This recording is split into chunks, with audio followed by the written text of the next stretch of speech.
देखिए, ये कहा जाता है कि विक्ट्री के फादर बहुत होते हैं और जब भी डिफीट यानी हार होती है तो वो अनाथ रहती है।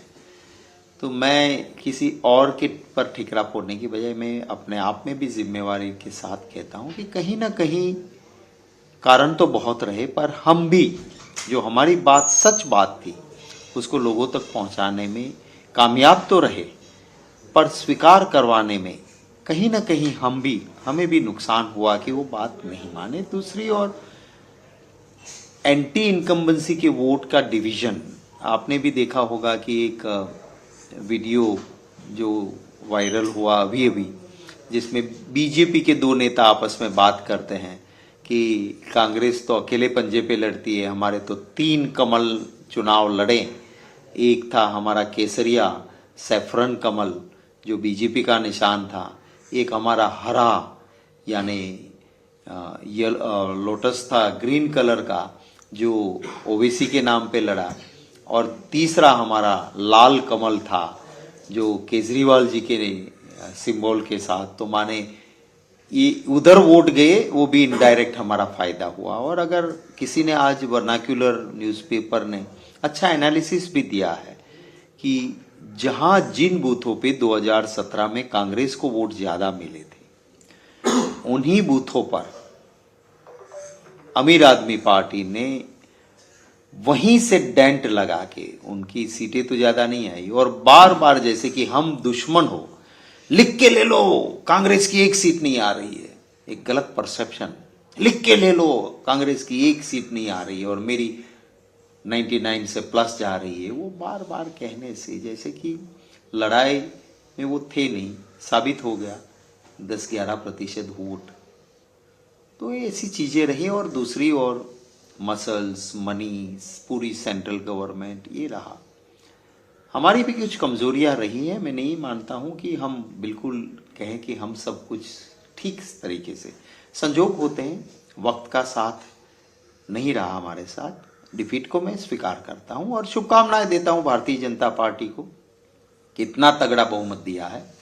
तो गुजरात के लोगों के बहुत इश्यूज है, पेपर लीक होता है और बीजेपी के नेता का मूल निकलता है उसमें से, रोजगार नहीं है, किसान परेशान है, सरकारी कर्मचारी पुरानी पेंशन स्कीम मांग रहे हैं, पूरा करें उसको, हमारी शुभकामना है। सर लेकिन ये आपकी स्ट्रेटेजी, लोकल इश्यूज को आप उठाना चाहते थे, आपने लोकल लीडरशिप पे छोड़ा, लेकिन आप इम्पैक्ट नहीं छोड़ पाए बिल्कुल भी।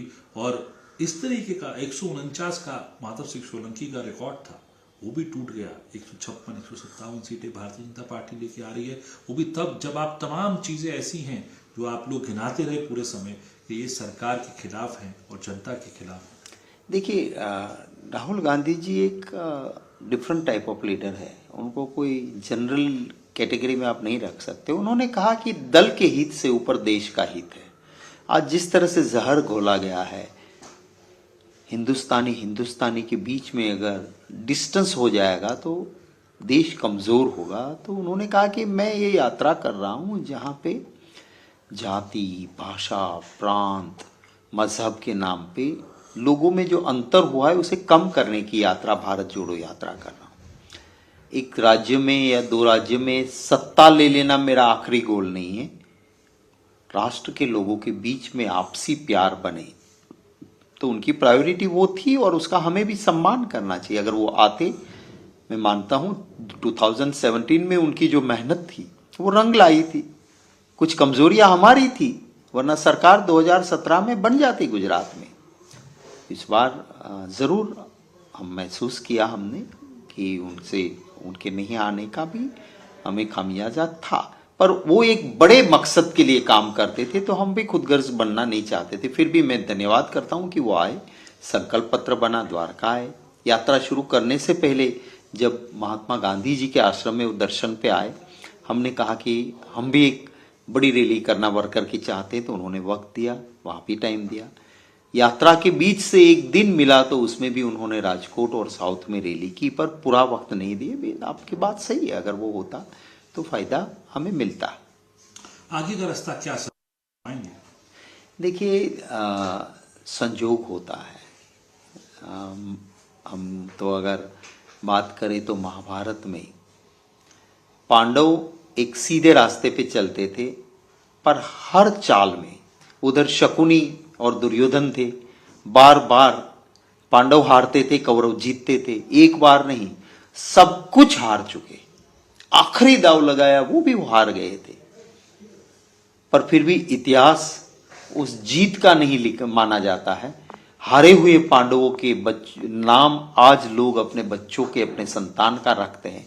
माने सिर्फ जीत लेना किसी भी हथकंडों से उसका महत्व नहीं है, आप किस सिद्धांत के साथ लड़े। और आखिर कुरुक्षेत्र का युद्ध हुआ तो पांडव विजयी हुए थे। हम भी लड़ाई लड़ते हैं, हम मानते हैं, हार को स्वीकार करते हैं, पर हम हमारे सिद्धांत को नहीं छोड़ेंगे। आपने देखा आपके कैमरों की आंखों के सामने आया बीजेपी के जिस तरह से पैसे, साड़ियाँ, शराब की बोतलें जिस तरह से बांटी जाती थी, मिसयूज ऑफ पावर, मेरे कैंडिडेट को उठा के ले जाना, मारना, गाड़ियाँ तोड़ देना, पूरी पुलिस डिपार्टमेंट को लगाया था कांग्रेस के पीछे। पर ये इस तरह से सिर्फ जीत ही आखिरी लक्ष्य नहीं है। मैं जरूर मानता हूं कि गुजरात के लोग कांग्रेस को आशीर्वाद देंगे, कांग्रेस की सरकार आने वाले दिनों में बनेगी। सर, दिल्ली को प्रदर्शन रहा, बिल्कुल जो है खराब प्रदर्शन रहा। दहाई का जो है आंकड़ा भी कांग्रेस पार नहीं कर पाई, और अब तो जो एक मौजूदा उपाध्यक्ष जो है वो उसने आम आदमी पार्टी ज्वाइन कर ली।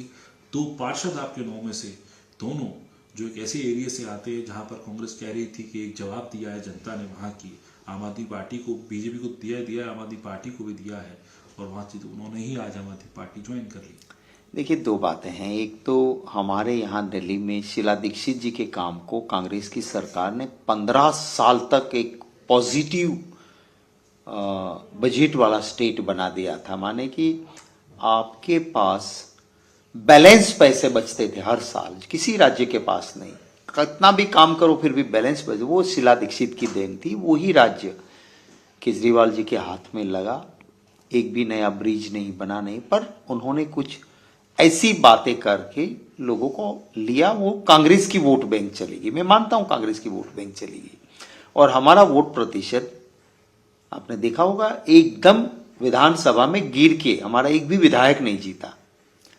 उस वोट प्रतिशत में मैं दिल्ली की जनता का धन्यवाद करता हूं कि प्रतिशत काफी बढ़ा। सीटों के मामले में 9 सीट्स आई। अब ये केजरीवाल जी जो बीजेपी को गाली देते हैं कि आप स्वच्छ राजनीति नहीं करते हो, गुजरात में जब उनके एक पहले कैंडिडेट विड्रॉ कर गए, दूसरे कैंडिडेट ने बीजेपी को समर्थन दे दिया, उस वक्त की केजरीवाल जी की भाषा आप सुनिएगा। उन्होंने कहा कि ये राजनीति स्वच्छ नहीं है, आप तोड़ के दूसरे के ले जाते हो।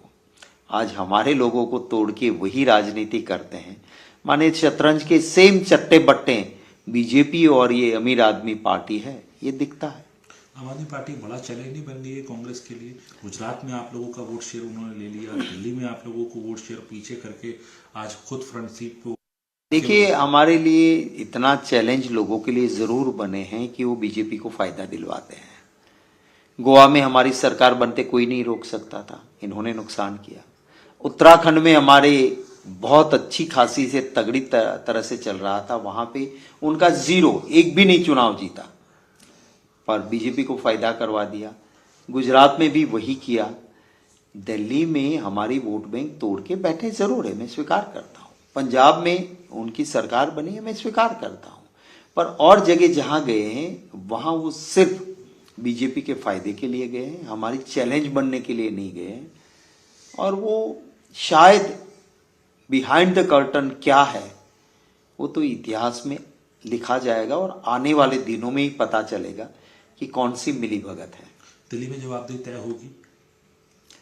दिल्ली में देखेंगे, सबकी जिम्मेवारी तो है ही, और सभी से बात करेंगे और आगे जो भी रास्ता निकलेगा वो करेंगे, सब मिलके लड़ेंगे। दिल्ली मुझे पूरा विश्वास है कि जहां जिस तरह से हमारी वोट बैंक की वापसी हुई है और इसी से घबराकर आम मुसलमानों का वोट नहीं ले सकते हो, तो कांग्रेस के साथ चुने हुए का उठा के ले जाओ, नेता को तोड़ के ले जाओ, लालच दो, वो जो कोशिश हो रही है वो एक फ्रस्ट्रेशन है और उसी के जरिए ये सब कुछ हो रहा है। आखिरी सवाल सर आपसे, आज इंट्रोड्यूस किया गया और उसको डिवीजन मांगा अपोजिशन ने, किरोड़ा मीना जो है राज्यसभा सांसद, उन्होंने पेश किया और उसके बाद में जब डिवीजन हुआ तो उसके बाद उसको एक्सेप्ट कर लिया गया और वो इंट्रोड्यूस कर दिया गया बिल यूनिफॉर्म सिविल कोड को लेके। कैसे देखिए, एक तो यूनिफॉर्म सिविल कोड जो है वो स्टेट सब्जेक्ट नहीं है, सेंट्रल सब्जेक्ट है। ये पोलराइजेशन करवाने के लिए गुजरात के चुनाव के वक्त वो स्टेट सब्जेक्ट हो इस तरह से इंट्रोड्यूस किया गया। यही बीजेपी की सरकार है और 2018 में यही प्रधानमंत्री, यही भाजपा की सरकार के लॉ कमीशन ने खारिज कर दिया कि यूनिफॉर्म सिविल कोड नहीं लागू हो सकता है। अभी परसेप्शन गलत कर रहे हैं, ये मुसलमान को नहीं, सबसे ज्यादा आदिवासी समाज को नुकसान देगा। आज मेरे आदिवासी भाइयों के लिए कुछ अलग प्रावधान है, आप नहीं कर सकते हो दूसरी शादी, पर आदिवासी समाज के रिवाज को देखते हुए उनके लिए स्पेशल प्रावधान है। तो यूनिफॉर्म सिविल कोड लाके उन आदिवासी समाज के ऊपर ये पहला प्रहार होगा। और लोग हैं जिनके लिए कुछ स्पेशल हमारे संविधान बनाने वालों ने उस वक्त पे बहुत सोच समझ के कुछ प्रावधान किए हैं, कुछ रिवाज है, कुछ मजहबी बात है। आप ये कैसे कर पाओगे?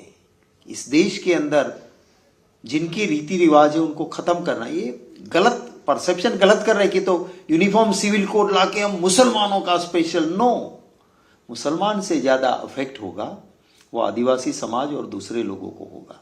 और अगर ये करना भी था तो सरकार आपकी थी, आपका ये लॉ कमीशन जब खारिज कर देता है फिर इसके ऊपर बहस का कहां मुद्दा बचता है?